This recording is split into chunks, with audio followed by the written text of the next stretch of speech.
Bonjour et bienvenue encore une fois pour aujourd'hui sur ce site dédié au travail que j'ai mis en ligne sur l'espace https://mécaniqueuniverselle.net.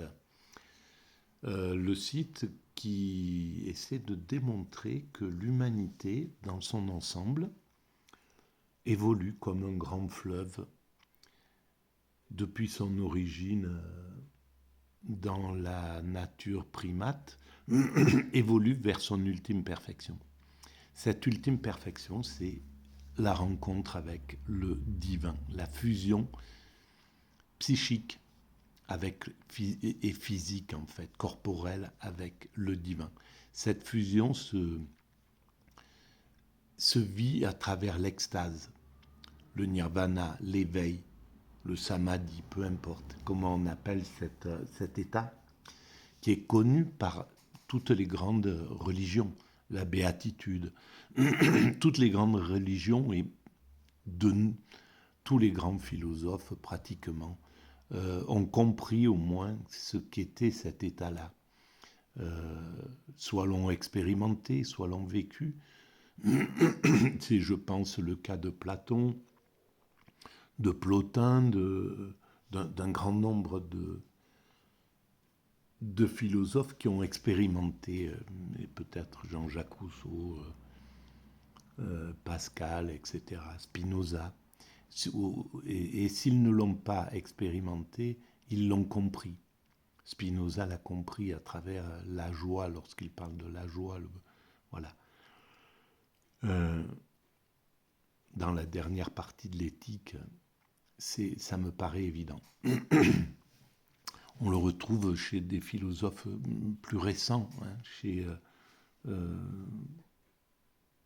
chez Husserl, là, chez sans doute Bergson,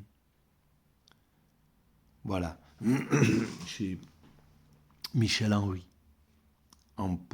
Lorsqu'il parle de l'incarnation, en réalité, justement, l'arrivée dans l'extase, c'est l'incarnation, c'est incarné en fait, c'est le corps qui vit l'extase. Alors pourquoi nous allons vers ce but? C'est mystérieux encore. Moi je peux définir que l'humanité, depuis qu'elle s'est décrochée du royaume de la nature des autres primates, s'est mis en route intuitivement, sans le savoir, vers l'extase. On va vers l'extase. Il reste encore quelques siècles d'évolution, mais on a fait le plus gros chemin en réalité. On n'est pas loin d'atteindre cet état-là. Pour que l'extase puisse se vivre dans l'humanité, évidemment, il faut que le contexte physique et l'organisation le permettent. Donc, que l'humanité soit devenue le paradis qu'elle peut être. Hein. On le sait, quand on se promène, on voit à quel point la Terre peut être un paradis. Donc il faut que le réceptacle de l'extase soit finalisé. C'est-à-dire qu'il y ait la paix universelle, la fraternité, un fonctionnement universel, un fonctionnement totalement écologique, etc., etc. La fin du nationalisme, la fin de tout ce qui nous encombre encore. Mais évidemment que c'est dans l'esprit, c'est dans l'arrière-fond de l'esprit humain. L'esprit humain veut aller vers la paix de toute manière. C'est par fatalité qu'il utilise la guerre pour évoluer. Et la guerre permet aussi d'évoluer malheureusement vers cette perfection. C'est un des moyens. Par le bien comme par le mal, on évolue vers le bien, vers ce bien suprême. Voilà. Et pour démontrer cette théorie, pour la préciser, je prends prétexte parfois à partir des ouvrages. Là, en ce moment, je lis Friedrich Nietzsche. Voilà, je prends cet ouvrage-là comme point d'appui. Je le lis, je découvre parfois. Là, c'est ce que je vais faire. Je vais découvrir le texte et je le commente de façon spontanée. Je veux travailler sous cette forme de spontanéité comme ça parce que pour moi, c'est la façon d'abord de montrer l'origine de ces pensées qui viennent d'un esprit atypique. C'est le fonctionnement de mon psychisme, autisme Asperger apparemment. D'après les tests que j'ai faits il n'y a pas très longtemps, en fait, j'ai découvert que j'étais configuré de cette façon-là, que mon esprit était configuré de cette façon. Et donc, ça sert un peu de journal intime, en somme. Voilà, ça permet de voir d'où viennent ces idées atypiques. Voilà, comment ça se déroule dans l'esprit d'un atypique créatif. Et donc, je ne travaille pas ces vidéos. Alors, ça ne les rend pas très agréables à écouter, mais parfois, il y a un peu du sens, et voilà. Si vous pensez d'ailleurs que à l'écoute de ces vidéos, elles ont un intérêt pour l'ensemble, vous pouvez mettre des pouces, vous abonner, ça éclaire un peu, ça donne de la visibilité à ces vidéos, si vous pensez que c'est nécessaire, hein, que c'est intéressant. Sinon, bien sûr, il n'y a pas d'obligation à cela. Et puis, vous pouvez me laisser des petits commentaires, j'y réponds tout le temps. Voilà, alors là, après avoir fait Ecce Homo et peut-être découvert peut-être ça a déjà été pensé, mais à mon avis, Nietzsche était sous la configuration autiste Asperger. Voilà, dans les vidéos précédentes, c'est ce que j'essaie de démontrer sur son caractère. Et là, c'est un petit peu avant, c'est dans l'ouvrage, c'est l'antichrétien. Donc je pense que c'était l'antichrist que Henri Lichtenberger prend comme fragment. Alors, c'est des fragments choisis par Henri Lichtenberger et qu'il commente un peu au début. Donc là, l'antichrétien, il le commente comme ceci. Nous avons vu plus haut que l'idée d'un grand ouvrage sur la transvaluation de toutes les valeurs hantait vers la fin de sa vie consciente l'imagination de Nietzsche. Il lui donnait pour titre La volonté de puissance et pensait le diviser en 4 livres. Le premier, l'antéchrétien, le deuxième, le libre esprit, le troisième, l'immoraliste et le quatrième, Dionysios. Philosophie du retour éternel. Vers la fin de 1888, il commençait la rédaction de cette œuvre depuis longtemps projetée. Et du 3 au 30 septembre, à Silmaria, j'aimerais bien visiter Silmaria d'ailleurs, puis à Turin, il jetait sur le papier la première partie, l'antichrétien, l'antéchrist. La maladie ne lui laissa plus le temps d'écrire les autres. L'antichrétien, qui dans l'idée de Nietzsche ne devait paraître qu'avec le reste de l'ouvrage, a été publié séparément en 1896. Pour nous faire une idée d'ensemble de ce qu'aurait été la volonté de puissance, il faut attendre la publication des esquisses qui subsistent encore et dont le dépouillement se poursuit au Nietzsche Archive. L'antéchrétien contient des attaques d'une violence inouïe contre le christianisme. On y trouve des formules souvent citées telles que celle-ci. On peut poser qu'il y a équivalence complète entre le chrétien et l'anarchiste. Ils n'ont d'autre but, d'autres instincts que la destruction. Voilà, c'est clair, je ne connaissais pas du tout et c'est loin d'être idiot, cette phrase, par exemple. Parce que l'anarchisme,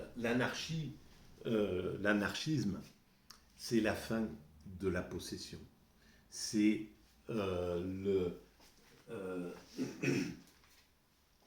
c'est l'apothéose de l'humanité. Si on extrait la violence que certains anarchistes pensent euh, favorable à la mise en place de l'anarchie, alors que l'anarchisme, les grandes valeurs de l'anarchisme sont la finalité de l'humanité, c'est-à-dire le fait d'être parfaitement respectueux d'autrui et d'être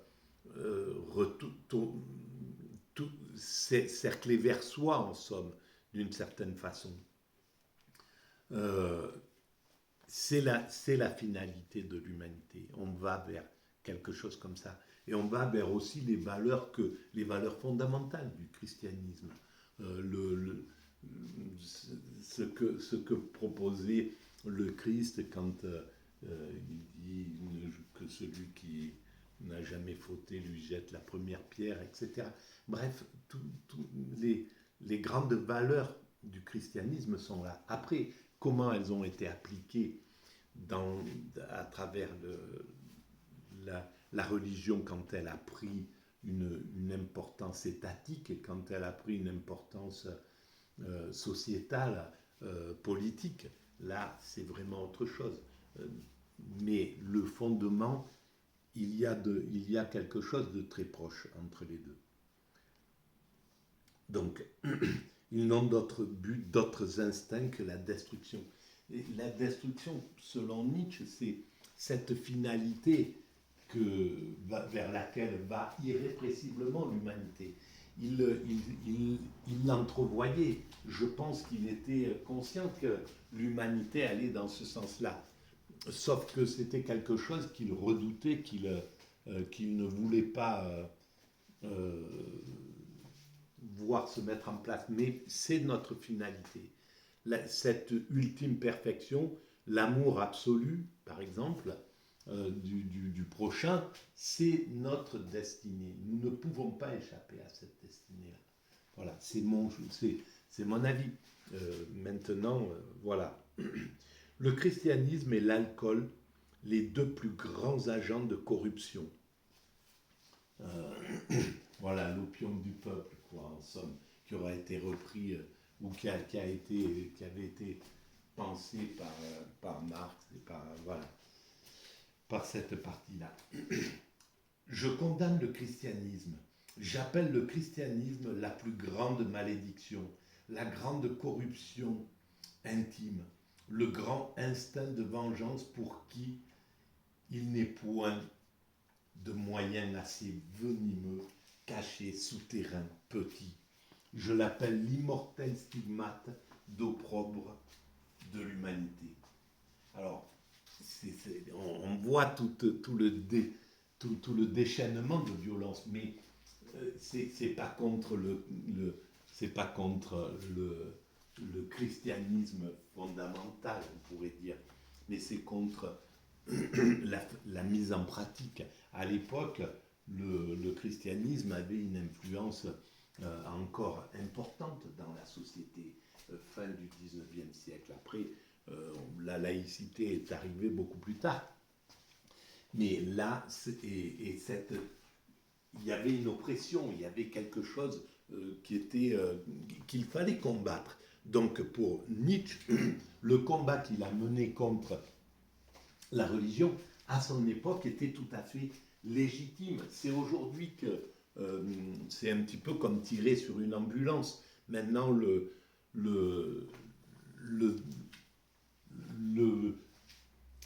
pouvoir qui est à contester, qui est à critiquer, qui est à attaquer, c'est le néolibéralisme, c'est le libéralisme, c'est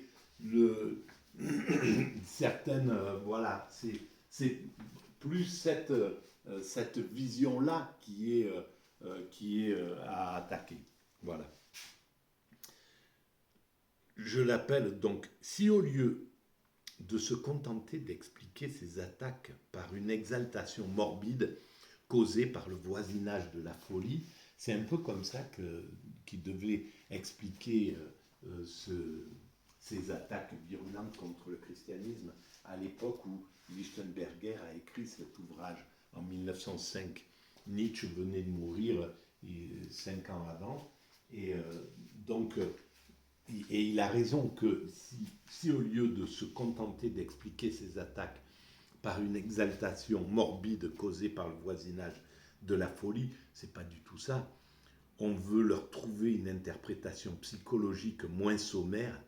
Il faut y voir moins un jugement sur le christianisme réel et historique que l'expression de la haine instinctive de Nietzsche pour l'insincérité intellectuelle qu'il présuppose chez tous les croyants. Voilà, malheureusement, il fait un amalgame global de la chose, mais c'est la logique d'un esprit, je le comprends tout à fait, cet esprit-là, face à un pouvoir indéboulonnable, un pouvoir qui est immuable, qui semble immuable, on a envie de donner des coups de tête, quoi. Voilà, on a envie de faire le bélier et de le renverser. Et pour l'envie qu'il croit discerner chez tous les fervents de la pitié et de l'humilité. Et pour l'envie, la jalousie en somme, qu'il imagine chez les chrétiens dans leur lutte contre le mal, contre les dominants, contre l'aristocrate guerrier, contre, voilà, donc pour lui, c'est le faible qui n'a d'autre moyen que d'essayer de détruire le fort pour imposer sa propre façon de penser les choses. Simplement, il